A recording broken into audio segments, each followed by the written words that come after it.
اعوذ باللہ من الشیطان الرجیم بسم اللہ الرحمن الرحیم وقالوا كونوا هودا او نصارى تهتدوا قل بل ملت ابراہیم حنیفا وما كان من المشرکین۔ پیچھے ہم پڑھ رہے ہیں کہ یہودیوں نے کہا تھا وقالوا لن يدخل الجنة الا من كان هودا او نصارى، یہودیوں نے کہا تھا کہ یہودی اور عیسائی یہ دونوں جنت میں جائیں گے۔ تو یہاں پہ انہوں نے مسلمانوں کو اور دیگر لوگوں کو جو ہے وہ اپنے دین کی طرف بلانے کی کوشش کی، اور لوگوں کو یہ کہنے لگے، مسلمانوں کو کہنے لگے وَقَالُوا كُونُوا هُودًا أَوْ نَصَارَىٰ، یہودی اور عیسائیوں نے کہا کہ تم یہودی اور عیسائی بن جاؤ۔ یہودیوں نے اپنے دین کی طرف دعوت دی، عیسائیوں نے اپنے دین کی طرف دعوت دی۔ تَهْتَدُوا، اگر تم یہودی اور عیسائی بن جاؤ تو تم ہدایت پا جاؤ گے۔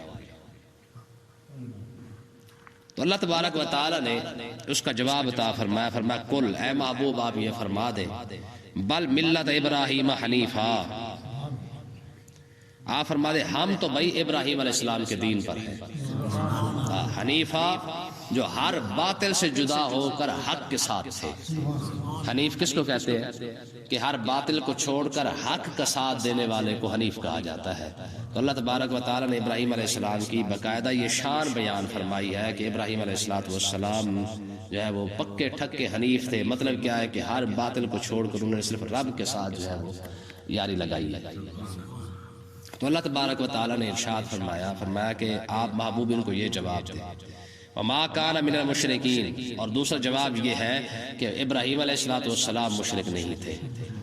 ٹھیک ہے، تم جو اپنے آپ کو دین ابراہیمی پر کہتے ہو، یہودی اور عیسائی دونوں کہتے جی ہمارے پاس جو دین ہے وہ دین ابراہیمی ہے۔ عیسائی بھی یہی کہتے، یہودی بھی یہی کہتے تھے کہ ہم دین ابراہیمی پر ہیں۔ تو اللہ تبارک و تعالی نے اس کا جواب عطا فرمایا کہ اگر تم دین ابراہیمی پر ہو تو تم نے شرک کیوں کیا؟ عزیر علیہ السلام کو خدا کا بیٹا کیوں بنایا؟ ابراہیم علیہ السلام نے تو کسی نبی کو خدا کا بیٹا نہیں بنایا۔ عیسائیوں کو کہا گیا کہ اگر تم دین ابراہیمی پر ہو تو تم نے عیسیٰ علیہ السلام کو خدا کا بیٹا کیوں بنایا؟ مشرکین عرب کو کہا گیا کہ اگر تم کہتے ہو، وہ بھی کہتے تھے کہ ہم بھی دین ابراہیمی پر ہیں، تو ان کو یہ فرمایا جا رہا ہے کہ اگر تم کہتے ہو کہ تم دین ابراہیمی پر ہو تو تم نے بتوں کو خدا کا بیٹا کیوں بنایا؟ فرشتوں کو خدا کا بیٹا کیوں بنایا؟ بتوں کو تم نے سجدے کیوں کیے؟ ٹھیک ہے، تو اللہ تبارک و تعالی نے سب کا جواب دیتے ہوئے ارشاد فرمایا کل بل ملت ابراہیم حنیفا، محبوب آپ فرمائے نہ یہودی حق پر ہے، نہ عیسائی حق پر ہے، نہ مشرکین حق پر ہے، دین ابراہیمی پر کوئی ہے تو صرف اور صرف اہل اسلام ہے۔ ہم نے تو کسی کو خدا کا بیٹا نہیں بنایا، ہم نے تو خدا کے ساتھ شرک نہیں کیا۔ ٹھیک ہے، تو اللہ تبارک و تعالی نے ارشاد فرمایا، اب دیکھیں مسلمانوں کو، اہل اسلام کو رب نے جواب کیسا عطا فرمایا بھی تم ان کو جواب دو۔ ٹھیک ہے، کولو یہ جمع کا صیغہ ہے۔ ٹھیک ہے، کیا فرمایا کہ تم یہ کہو، یعنی اہل اسلام کو کہا جا رہا ہے تم ان کو یہ جواب دو، آمنا باللہ وما انزل الینا وما انزل الی ابراہیم و اسماعیل و اسحاق و یعقوب والاسباط۔ تم یہ جواب دو ان یہودیوں کو، کیا کہ آمنا باللہ، ہم اللہ پر ایمان لاتے ہیں، وما انزل الینا، اور جو اس نے ہماری طرف نازل کیا ہے، اتارا ہے، ہم اس پر ایمان لاتے ہیں۔ اور اگلی بات وما انزل الی ابراہیم، اور جو اس نے ابراہیم علیہ السلام پر نازل کیا، و اسماعیل پر نازل کیا، اسحاق پر نازل کیا، یعقوب علیہ السلام پر، جو کچھ بھی اس نے تمام انبیاء پر جو کچھ بھی نازل فرمایا ہم اس پر ایمان لاتے ہیں۔ یہ جواب مسلمانوں کو رب سکھا رہا ہے کہ تم یہودی اور عیسائیوں کو یہ جواب دو۔ ٹھیک ہے، مطلب کیا ہے؟ اب اس سے ایک تو امت مصطفیٰ کے ساتھ رب کا پیار دیکھے۔ اعتراض یہودی کر رہے ہیں، اپنے دین کی تبلیغ وہ کر رہے ہیں، جواب رب عطا فرما رہا ہے تم ان کو یہ جواب دو ہے والاسباط، اور جو ان کی اولاد پر، انبیاء کی اولاد میں سے جو نبی بنے ہیں، جو کچھ اللہ تعالیٰ نے ان پر نازل کیا ہے ہم تو ان پر ایمان لاتے ہیں بھائی۔ ٹھیک ہے، تم نے ایک نبی کو مانا دوسرے کو چھوڑ دیا، دوسرے کو مانا تیسرے کو چھوڑ دیا۔ لیکن اسلام کا مطلب کیا ہے کہ اسلام یہ کہتا ہے کہ آدم علیہ السلام سے لے کر آقا علیہ السلام تک جتنے نبی آئے ہیں سارے کے سارے سچے نبی ہیں۔ ٹھیک ہے، ہاں یہ یاد رکھیں، یہ ضرور ہے کہ انبیاء کی تعداد کتنی ہے اس میں اختلاف ہے۔ مشہور یہ ہے کہ 1,24,000 ہے، وگرنہ یہ بھی کہا گیا یہ 2 لاکھ نبی آئے ہیں، یہ بھی کہا گیا کہ 2,40,000 نبی آئے ہیں۔ سمجھ آئی؟ لیکن مشہور جو ہے وہ کیا ہے 1,24,000. ٹھیک ہے، جس طرح کربلا والے 72 مشہور ہے، حالانکہ وہ 145 تھے. امام زین العابدین تو یہ فرماتے کہ ہم 145 تھے. تو مختلف روایتیں ملتی بہرحال. تو جو بات مشہور ہو جاتی ہے اس کے مطابق بات کر لی جاتی ہے. تو کم و بیش اس لیے کہا جاتا ہے کہ چاہے اس سے زیادہ ہو یا اس سے کم ہو، جتنے بھی نبی آئے ہیں سب پر ہم ایمان لاتے ہیں. تو آگے اللہ تبارک و تعالیٰ دیکھیں جی کیسا جواب امت مصطفیٰ کو سکھایا جا رہا ہے کہ تم ان کو جواب دو. فرمایا وما اوتی موسیٰ و عیسیٰ، اور جو کچھ اللہ تعالیٰ نے موسیٰ علیہ السلام کو عطا فرمایا ہے، جو کچھ عیسیٰ علیہ السلام کو عطا فرمایا، ہم بھی اس پر بھی ایمان لاتے ہیں. تم نے تو ایک ایک نبی کا انکار کر دیا نا. موسیٰ علیہ السلام والوں نے عیسیٰ علیہ السلام کا، عیسیٰ علیہ السلام والے موسیٰ علیہ السلام کا. تم نے تو ایک دوسرے کا نبی کو ہی نہیں مانا ہے. ہمارا پھر ظرف دیکھو، ہماری تربیت دیکھو کہ مسلمان ہونے کے باوجود، آقا علیہ السلام کی امت ہونے کے باوجود، ہمارے نبی نے، ہمارے رب نے تربیت یہ فرمائی ہے نبی تمہارے، ہم ان کو اپنے دل جان سے مانتے ہیں. بات سمجھ آئی کہ نہیں آئی ہے؟ وَمَا أُوتِيَ النَّبِيُّونَ مِن رَبِّهِمْ، اور جو کچھ بھی ہم نبیوں کو عطا فرمایا ہے ان کے رب نے، ہم اس پر بھی ایمان لاتے ہیں. نبیوں پر بھی ہمارا ایمان ہے، جو کچھ نبی لے کے آئے ہیں اس پر بھی ہمارا ایمان ہے. مجھے آپ بتائیں، آج بھی جو عیسائی نصرانی یہ خبیث ہمارے نبی کی گستاخی کرتے ہیں، کبھی سوچ بھی مسلمان نہیں سکتا کہ ہم عیسیٰ علیہ السلام کی کبھی گستاخی کریں. ٹھیک ہے، جو یہودی کتے دن رات اسلام کے خلاف سازشیں کر رہے ہیں، جو نصرانی دن رات بھونکتے ہیں. فرانس کتنا آگے یہ اسلام کی گستاخی کے اندر. ٹھیک ہے، انہوں نے اپنی عمارتوں پر، سرکاری عمارتوں پر جو ہے گستاخانہ جو ہے وہ خاکے وہاں پہ بنا کے لٹکا دیے تھے. یار کبھی سوچا تاریخ کے اندر ایک واقعہ بھی آپ کو ایسا نہیں ملے گا کسی مسلمان نے عیسیٰ علیہ السلام کی گستاخی کی ہو یا موسیٰ علیہ السلام کی گستاخی کی ہو. ہم سے بڑا ظرف کس کا ہے؟ ٹھیک ہے، ہماری تو تربیت، ہماری گھٹی میں یہ بات شامل ہے کہ آقا علیہ السلام کے سامنے ایک مرتبہ جناب سیدنا یونس علیہ السلام کا ذکر خیر کیا گیا.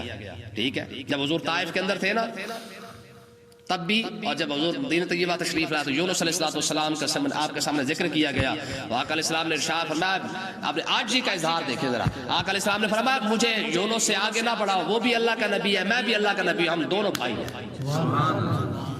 ٹھیک ہے، حالانکہ اس میں کوئی شک نہیں ہے کہ آقا علیہ السلام کا مقام اور مرتبہ سب سے بڑا ہے، لیکن تربیت کا انداز دیکھیں. یونس علیہ السلام کا ذکر خیر آیا تو اسی وقت فرمایا مجھے یونس سے زیادہ نہ بڑھاؤ، وہ بھی اللہ کا نبی ہے. بات سمجھ آئی کہ نہیں آئی؟ تو ہماری تو تربیت ہی ایسے کی گئی ہے. اب جو لوگ ہیں نا ان کے خیر خواہ، ان کے غلام لانتیوں کے، اب ذرا اس بات کا جواب دے سکتے ہیں کہ یہ اسلام کی خوبصورتی ہے کہ جن عیسائیوں جن یہودیوں نے ہمارے نبی کی 1000 مرتبہ گستاخی کی ہے، ہم نے تو ان کے نبی کی کبھی گستاخی نہیں کی ہے. حالانکہ نبی تو ان کا ہے، عیسیٰ علیہ السلام ان کے نبی ہے، موسیٰ علیہ السلام ان کے نبی ہے، ہمارے نبی تو آقا علیہ السلام ہے. لیکن نہ، آقا علیہ السلام نے ارشاد فرمایا ٹھیک ہے امت تم میری ہو، لیکن جس طرح میں سچا نبی بن کے آیا ہوں اسی طرح جتنے نبی آئے ہیں سارے کے سارے سچے نبی بن کے آئے ہیں. تو آقا علیہ السلام کی امت ہو ہی نہیں سکتی، وہ امتی ہو ہی نہیں سکتا جو کسی نبی کا گستاخی کے بارے میں سوچ بھی نہیں سکتا مسلمان. یار بات سمجھ آئی کہ نہیں آئی؟ ہے کسی کے پاس ایسی تربیت؟ تو اب بھی میں حقیقت کہتا ہوں، یہ تو ہمارے جو ذہنی غلام ہے نا، یہ تو ان خبیثوں کی مصیبت ہے، ہر بات کے اندر ان کی خوبی نظر آتی ہے. ٹھیک ہے کہ نہیں ہے؟ تو اللہ تبارک و تعالی آگے دیکھیں گے، لا نفرق بین احد منہم، فرمایا تم یہ جواب دو، فرمایا ہم ان میں سے کسی کے ساتھ فرق نہیں کرتے. حالانکہ آقا علیہ السلام کا مقام اور مرتبہ تو کمال ہے جی. آقا علیہ السلام نے خود فرما دیا انا قائد المرسلین ولا فخر، فرمایا میں سارے رسولوں کا قائد میں بن کے آیا ہوں. ٹھیک ہے، لیکن آپ نے اس کے باوجود لا فخر فرما کے یہ نہیں فرمایا کہ میں فخر کر رہا ہوں، بلکہ نہ، ساتھ دوسرے انبیاء کی عزت اور مقام بھی بتا دیا. فرمایا یہ مت سمجھنا کہ میں سارے رسولوں کا جب قائد ہوں تو پھر میں فخر والا ہو گیا باقی سارے نیچے ہو گئے. فرمایا نہ، میں یہ فخر کے لیے نہیں کہہ رہا، تمہیں بتانے کے لیے کہہ رہا ہوں کہ تمہارا نبی جو ہے وہ سارے رسولوں کا سردار ہے. انا خاتم النبیین لا فخر، کیسی بات ہے؟ فرمایا میں خاتم النبیین بن کے آیا ہوں، فخر کے لیے نہیں بتا رہا، تمہاری معلومات کے لیے بتا رہا ہوں، تمہیں پتہ ہونا چاہیے کہ تم کس نبی کی امتی ہو. بات سمجھ آئی کہ نہیں آئی ہے؟ تو مقصد کہنے کا یہ تربیت کا انداز ہے. حضور نے بار بار یہ لفظ لا فخرہ لا فخرہ لا فخرہ، فرمایا میں فخر کے لیے نہیں بتاتا، میں تمہیں تمہاری معلومات کے لیے بتا رہا ہوں. جس طرح کوئی باپ اپنی اولاد کو بتاتا نا، پتر تو کوئی چھوٹے موٹے بندے کا بیٹا نہیں ہے، ذرا میری عزت کا خیال رکھنا، ہوتا ہے کہ نہیں ہوتا؟ تجھے پتا ہے تو کس باپ کا بیٹا ہے؟ ہوتا ہے کہ نہیں ہوتا؟ جس طرح استاد اپنے شاگردوں کو کہتا ہے کہ تو پتا تسی کس استاد شاگرد ہو، مطلب کیا ہے کہ جس طرح رب نے مجھے عزت عطا فرمائی ہے، تمہارے استاد کو عطا فرمائی ہے، تو تم بھی اس عزت کا خیال رکھنا. جس طرح رب نے تمہارے باپ کو عزت عطا فرمائی ہے، تم بھی اپنی باپ کی عزت کا خیال رکھنا. تو یہی بار بار آقا علیہ السلام نے فرمانا حبیب اللہ ولا فخر، انا قائد المرسلین ولا فخر، انا خاتم النبیین ولا فخر، انا اکرم الاولین والآخرین علی اللہ ولا فخر. ساری باتیں حضور نے فرمائی، لیکن ساتھ میں فخر بھی ساتھ بتا دیا. فرمایا فخر کے لیے نہیں بتا رہا، تمہیں بتا رہا ہوں کہ تمہارے نبی کی شان کتنی بڑی ہے. ٹھیک ہے. تو اللہ تبارک و تعالیٰ نے فرمایا نحن لہ مسلمون، فرمایا کہ تم ان کو یہ جواب دو بھائی ہم تو اللہ کے آگے گردن جھکانے والے ہیں، ہم کسی نبی کے ساتھ فرق نہیں کرتے ہیں. آگے جواب کیا دیا جا رہا ہے؟ فرمایا فَإِنْ آمَنُوا بِمِثْلِ مَا آمَنْتُمْ بِهِ. فرمایا کہ یہودیوں کو کہا جا رہا ہے کہ تم اپنے آپ کو کہتے ہو نا ایمان والا، اس تو عیسائی کہتے ہیں اپنے آپ کو کہتے ہیں ایمان والا. فرمایا اگر تم چاہتے ہو نا، تم اپنے آپ کو ایمان والا کہنا چاہتے ہو، فَإِنْ آمَنُوا بِمِثْلِ مَا آمَنْتُمْ بِهِ، رب نے فرمایا پھر یوں ہی ایمان لاؤ جیسے صحابہ کرام ایمان لائے، جیسے یہ امت ایمان لائی ہے، پھر ایسا ایمان لاؤ نا. ٹھیک ہے. اس امت نے تو کبھی بھی کسی نبی کے ساتھ فرق نہیں کیا. تم نے کھڑے ہو کے ایک ایک نبی کو جو ہے وہ مانا نہیں ہے، دوسرے نبیوں کو تم نے شہید کر دیا. ایسا ہی مان لاؤ جیسے صحابہ کرام لائے ہیں، جیسے یہ امت لائی ہے. کیوں جی مزہ ہے کہ نہیں ہے؟ اللہ اکبر. صحابہ کرام کی کتنی بڑی شان یہاں بیان کی گئی ہے، بطور مثال یہودیوں اور عیسائیوں کے سامنے مثال رکھی جا رہی ہے. فرمائے اگر تم ایمان والے اپنے آپ کو کہتے ہو نا، تو پھر ایسے ایمان لاؤ جیسے میرے نبی کے غلام لائے ہیں، صحابہ لائے. ٹھیک ہے نا جی. کسی ایک صحابی نے بھی کبھی بھی نہیں کہا کہ آقا ہم تو آپ کو مانتے ہیں، ہم تو موسیٰ علیہ السلام کو مانتے نہیں، وہ تو نبی ہمارا نہیں ہے. صحابی کو چھوڑے آپ قیامت تک کے لیے آپ کو امت مصطفیٰ میں ایک فرد بھی ایسا نہیں ملے گا جو یہ بات کر جائے کہ ہم تو صرف اپنے نبی کو مانیں گے، ہم تو کسی کو نہیں مانتے. کبھی کہا کسی نے؟ مسلمان کے دماغ کے کروڑویں حصے کے اندر بھی خدا کی قسم یہ بات نہیں آئی. تو اللہ تبارک و تعالیٰ نے ارشاد فرمایا، یہ پیچھے جو یہودیوں نے کہا تھا نا جی قالوا کونوا ھودا و نصارا تہتدوا، تم یہودی عیسائی بن جاؤ ہدایت پا جاؤ گے. یہ آج کا سبق پیچھے والا. ٹھیک ہے. تو دیکھیں اب اللہ تبارک و تعالیٰ نے ہدایت کہاں رکھی ہے. میں تم ایسے ایمان لاؤ جیسے صحابہ لائے ہیں، فقد اہتدوا، اگر تم ایسا ایمان لاؤ جیسے صحابہ لائے ہیں، جیسے یہ امت مصطفیٰ لائی ہے، تو فقد اہتدوا، پھر تم ہدایت پا جاؤ گے.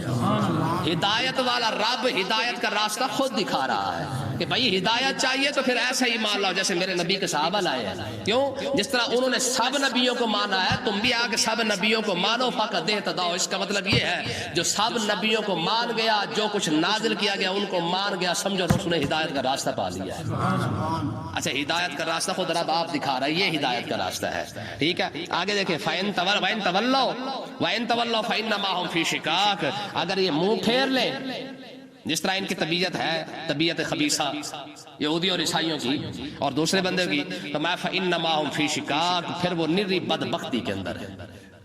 یہ ان کی بدبختی ہے کہ سارا کچھ ان کے سامنے واضح ہونے کے باوجود بھی اگر ان کے پلے کچھ نہیں پڑا، پھر بھی اگر ان کو سمجھ نہیں آ رہی ہے، تو پھر یہ ان کی بدبختی ان پر غالب ہے، پھر یہ زد کے اندر کھڑے ہوئے ہیں.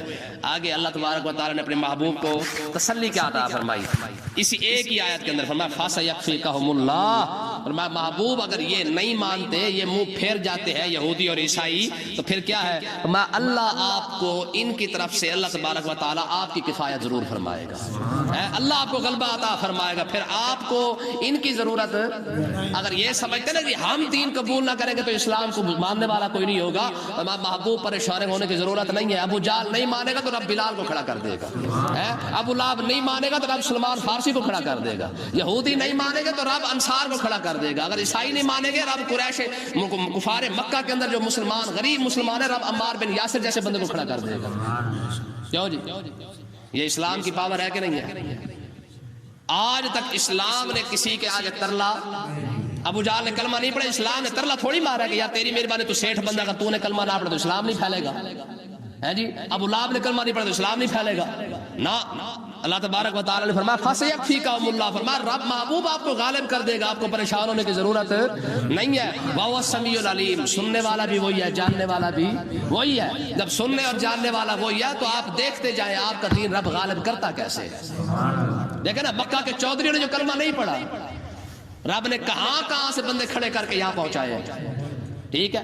اللہ تبارک و تعالیٰ نے مسلمانوں کو تسلی دی، فرمایا یہ مکہ والے کلمہ نہیں پڑھتے، رہنے دے. تو پروردگار پھر کیا ہوگا؟ فرمایا پھر دیکھتے جاؤ تماشا، مکے والے نے کلمہ نہیں پڑھا، رب نے یمن والوں کو توفیق عطا فرما دی.